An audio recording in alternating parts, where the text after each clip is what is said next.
بسم اللہ الرحمن الرحیم۔ السلام علیکم۔ اسی طرح کی دینی معلومات کے لیے ہمارے چینل کو سبسکرائب کریں۔ اب دونوں فوجیں دھیرے دھیرے آگے بڑھنے لگی تھی۔ بڑھتے بڑھتے دونوں فوجوں کی خوفناک ٹکر شروع ہوئی۔ کفار مسلمانوں کی لائنوں میں اور مسلمان کفار کی لائنوں میں گھس گئے۔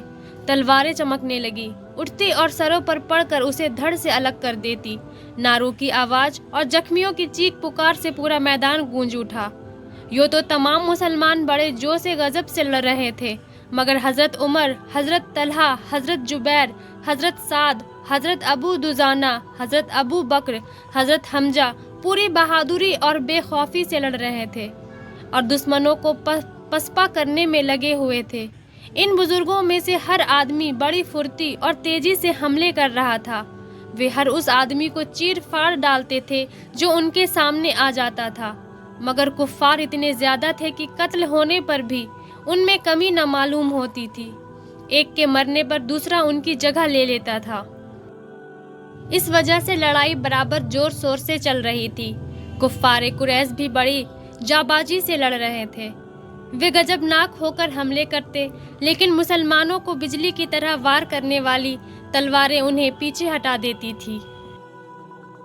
حضرت علی رضی اللہ تعالی عنہ اس جوش سے لڑ رہے تھے کہ کفار کو ان کی نوجوانی اور ان کے جوش کو دیکھ کر حیرت ہوتی تھی۔ وہ جس پر حملہ کرتے اسے قتل کیے بنا نہ چھوڑتے۔ حضرت ابو دجانہ حضور صلی اللہ علیہ وسلم کی خاص تلوار لیے بڑے جوش سے لڑ رہے تھے۔ انہوں نے ہر حملے میں کفار کی لائنوں میں جو ان کے سامنے تھی درار ڈال دی۔ کفار کی سامنے کی فوج کے پیچھے عورتوں کی ٹکڑی قائم تھی۔ عورتیں ہتھیار بند کھڑی جوانوں کو جوش دلا رہی تھی۔ حضرت ابو دجانہ رضی اللہ تعالی عنہ فوج کو چیرتے ہوئے عورتوں کی ٹکڑی میں پہنچ گئے۔ وہ اتنے جوش میں تھے کہ انہوں نے یہ محسوس نہیں کیا کہ وہ عورتوں کی ٹکڑی میں آ گئے ہیں اور وہ حملے کرتے ہوئے بڑے چلے آ رہے ہیں۔ عورتیں انہیں حملہ کرتے دیکھ کر ڈر گئی، سہم گئی، انہیں دیکھ کر ادھر ادھر بھاگنے لگی۔ ابو دجانہ کو اب بھی خبر نہ تھی کہ وہاں نکل آئے ہیں اور کس پر حملہ کر رہے ہیں۔ انہوں نے تلوار اٹھائی اور حملہ کیا۔ ابو سفیان کی بیوی ہندہ نے اپنے سر پر تلوار بلند ہوتے دیکھی۔ موت اس کی آنکھوں کے سامنے پھر گئی، اس کا چہرہ پیلا پڑ گیا۔ وہ بڑے زور سے چیخی۔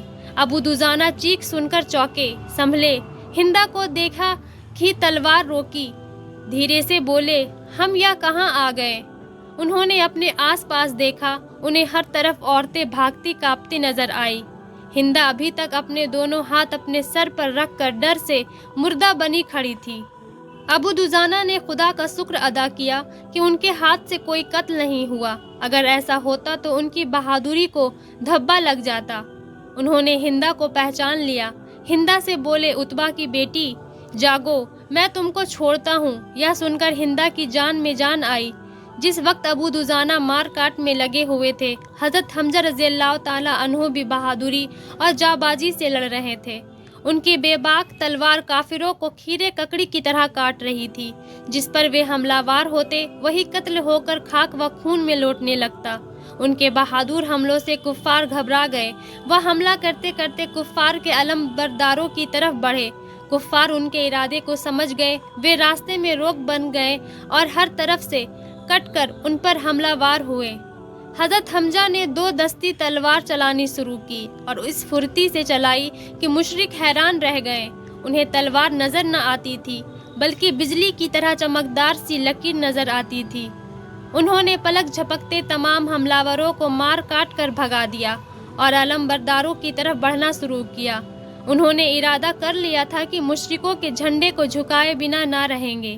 اس ارادے کو پورا کرنے کے لیے وہ بڑے جوش و غضب میں بھر کر حملہ وار ہوئے۔ اگرچہ کفار نے قدم قدم پر آپ کا مقابلہ کیا، پر جو سامنے آیا قتل ہو کر جہنم رسید ہوا۔ جس کو آپ کی تلوار کی ہوا بھی لگی وہی لمبا لیٹ گیا۔